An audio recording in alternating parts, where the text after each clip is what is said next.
हर हर महादेव। हरे कृष्णा। शिवजी अपनी अद्भुत दशा को देखकर काम से पीड़ित होकर इधर उधर देखने लगे।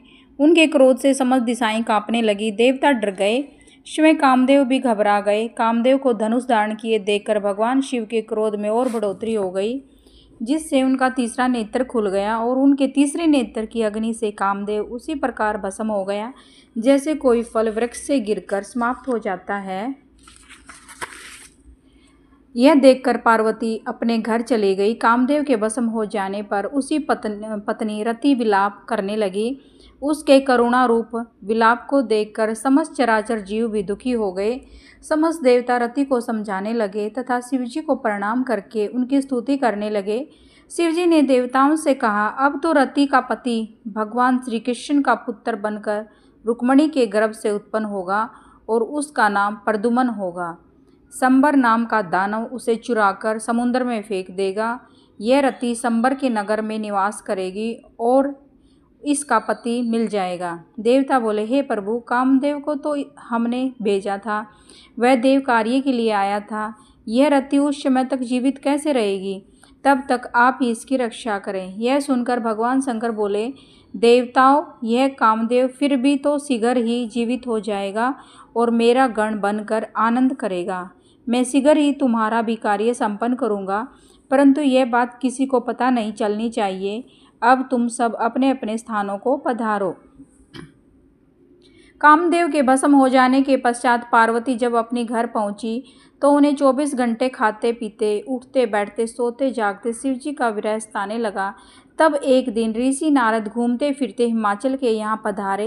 हिमाचल ने नारद का आदर सत्कार करके बिठाया। इसके पश्चात हिमालय ने नारद जी को कामदेव के भस्म हो जाने और पुत्री पार्वती के द्वारा शिव पूजन का समाचार सुनाया।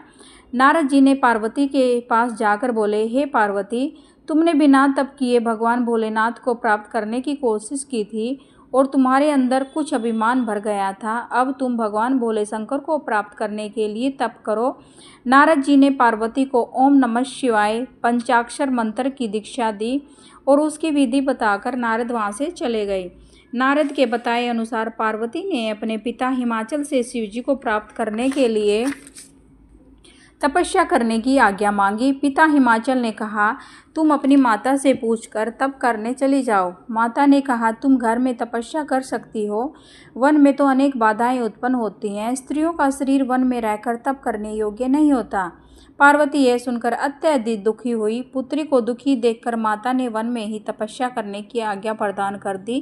पार्वती माता पिता को प्रणाम कर उस स्थान पर गई जहाँ पर शिवजी ने कामदेव को भस्म किया था और जहाँ से गंगा निकली थी। वहाँ पार्वती ने वेदी का निर्माण करके पंचाक्षर मंत्र ओम नमः शिवाय का जप करने लगी। वे गर्मी में पंचाग्नि तप, वर्षा और शीतकाल में शीतल जल में बैठकर मंत्र का जप करती रही। इस प्रकार जप करते हुए 3000 वर्ष व्यतीत हो गए। पार्वती के इस कठिन तप को देखकर देवराज इंद्र और सभी देवता उनके दर्शनार्थ आने लगे, क्योंकि अभी तक इतना कठिन तप किसी ने नहीं किया था। पार्वती के तप से त्रिलोकी तपत होने लगी। ऋषि मुनि यक्ष गंधर्व देवता और दानव आदि सब मिलकर ब्रह्मा जी के पास आए। ब्रह्मा जी ने सब को लेकर श्री हरि के पास गए। सब ने उन्हें संतपत होते समस्त लोगों का हाल सुनाया। श्री हरि ने कहा, हे बंधुओं, यह सब पार्वती की तपस्या का परिणाम है। तुम सब मिलकर भगवान शंकर के पास जाओ। यह सुनकर कामदेव के भस्म हो जाने का स्मरण कर सब कांपने लगे। इस पर श्री हरि ने उन्हें समझाया कि तुम लोग डरो मत। भगवान शिव बहुत दयालु हैं, वे सबके स्वामी हैं, वे अवश्य रक्षा करेंगे। इसीलिए तुम सब उनकी शरण में शीघ्र पहुँचो। तब श्री हरि की बात सुनकर सभी लोग शंकर भगवान की शरण में पहुँचे। नारद जी को आगे करके सभी व्यक्तियों ने आनंदपूर्वक उन्हें प्रणाम किया और उनकी स्तुति करने लगे। सभी बोले, हे भगवान, हम आपकी शरण में आए हैं, आप हमारी रक्षा करें। तब भगवान शंकर ने ब्रह्मा जी को संबोधित करते हुए पूछा, आप लोग यहाँ मेरे पास किस लिए आए हैं? श्री हरि ने कहा, भगवान, तारक असुर के कारण हम सब पीड़ित हैं। उसने हमें अपने स्थान से च्युत कर दिया है और आप हिमालय की पुत्री पार्वती के साथ विवाह करके एक पुत्र उत्पन्न करें और उसी के द्वारा उसका वध होगा। यह सुनकर शिवजी बोले, मैं पार्वती से विवाह नहीं करूँगा, मैंने काम को भस्म कर दिया है। इतना कहकर भगवान शंकर अपने आत्मचिंतन में लीन हो गए। इस पर सभी ने नंदीश्वर के कहने पर पुनः उनकी स्तुति की। शिवजी पुनः अपने ध्यान से जागे और देवताओं की अभिलाषा को समझकर बोले, यह विवाह बंधन का कारण है, परंतु मैं भक्तों के अधीन होने के कारण अनुचित कार्य भी कर बैठता हूँ। इसी कारण आप लोगों की अनुचित इच्छा को भी पूर्ण करूँगा। तुम्हें तारकासुर के उपद्रवों से निजात दिलाने के लिए मैं अनिच्छा से भी पार्वती के साथ विवाह करूँगा। अब तुम लोग निर्भय होकर अपने अपने स्थान को पधारो। इतना कहकर उन्होंने मौन धारण कर लिया। ब्रह्मा जी बोले, हे नारद, जब श्री हरि आदि सभी देवता चले गए तो भगवान शंकर ने सप्त ऋषियों का स्मरण किया। उनके आने पर भगवान शंकर ने उनसे कहा, तुम गौरी शिखर पर जाकर पार्वती से मिलो और वे मुझसे प्राप्त करने के लिए महान तप कर रही है। उनके प्रेम की परीक्षा लेकर मुझे अवगत कराओ। आज्ञा पाकर सप्तऋषि गौरी शिखर पर पार्वती जी के पास पहुँचे और उन्हें प्रणाम करके पूछा, हे देवी, आप इतना कठोर तप किस लिए कर रही हैं? पार्वती उनसे बोली, हे श्रेष्ठ ऋषियों, मैं तो भगवान शंकर को पाने के लिए नारद जी द्वारा बताए रास्ते के कारण तप कर रही हूँ। वे मेरे प्राणेश्वर हैं, मुझे पूरी आशा है कि वे मेरी कामना अवश्य पूरी करेंगे। यह सुनकर सप्तऋषि बोले, हे पार्वती, आपको कपटी नारद मिल गया। उसके चरित्र को तो तुम जैसे भली भांति कन्याएं क्या जाने। उसने तो अनेक घरों को चौपट कर दिया है, बहुतों को मरवा डाला है। तुम्हारे पिता के 10,000 पुत्रों को, जो नारायण सरोवर पर पिता की आज्ञा से तप कर रहे थे, उन्हें बहका दिया और परिणाम यह निकला कि वे लौटकर आज तक नहीं आए। विद्याधर चित्रकेतु का घर ही उसने बसने नहीं दिया। तुमने उसके वचनों पर विश्वास करके महानिर्लज्ज, अमंगल मूर्त, नगन भूत प्रेतों के साथ रहने वाले को पति बनाने का विचार किया। उसने पहले दक्ष कन्या स्त्री को कौन सा सुख प्रदान किया था? वह बेचारी अपने पिता के यज्ञ में जाकर भस्म हो गई थी। वह नारियों से अलग रहने वाला तुम्हें क्या सुख प्रदान करेगा? तुम हट छोड़कर घर चली जाओ। सप्तऋषियों की बात सुनकर पार्वती हंसकर बोली, आप जो कह रहे हो वह सत्य नहीं है। मैं पर्वतराज की पुत्री होने के कारण कठिन से कठिन तप से नहीं घबराती। नारद जी ने तो मेरा परम हित किया है। प्रत्येक प्राणी शिवजी को प्राप्त नहीं कर सकता। मैं भगवान शंकर के परम तत्व को समझ गई हूँ। हे ऋषियों, यदि शिवजी से मेरा विवाह न हुआ तो कोई चिंता की बात नहीं है। मैं कंवारी रहकर ही इनका पूजन करती रहूँगी। संसार के सभी जन अपना धर्म त्याग दें। सूर्य पूर्व के बजाय पश्चिम से और उदय होने लगे, परंतु मेरी प्रतिज्ञा अटल और अटल ही रहेगी। उनका दृढ़ संकल्प देखकर सप्तऋषि उन्हें आशीर्वाद देकर भगवान शिवजी के पास लौट आए। सप्तऋषियों ने आकर समस्त वृतांत शिवजी को बताया। इसके बाद पार्वती की परीक्षा लेने के लिए भगवान शंकर स्वयं दंडी का रूप रखकर पार्वती के पास गए। पार्वती ने उनका आदर सत्कार किया। दंडी रूपी शिवजी ने उनसे पूछा, हे युति, आप अपने पति से रहित अकेली इतना कठिन तप किस लिए कर रही हैं? तुम्हारे पिता का क्या नाम है? पार्वती ने उत्तर दिया, हे दंडी स्वामी, मैं हिमाचल की पुत्री पार्वती हूँ। पूर्व जन्म में दक्ष की कन्या स्त्री थी। पति का अपमान सहन न कर सकने के कारण मैंने शरीर को भस्म कर दिया था। अब भी मेरे प्राणनाथ कामदेव को भस्म करके कहीं चले गए हैं। तब से भी मेरा मनोरथ पूर्ण होता नहीं दिखाई दे रहा। इस कारण मैं अग्नि में फिर अपने शरीर को भस्म करना चाहती हूँ। इतना कहकर पार्वती अग्नि में प्रवेश कर गई, परंतु उनकी तपस्या के आगे अग्नि भी चंदन के समान शीतल हो गई। भगवान शिवजी की वाणी को सुनकर पार्वती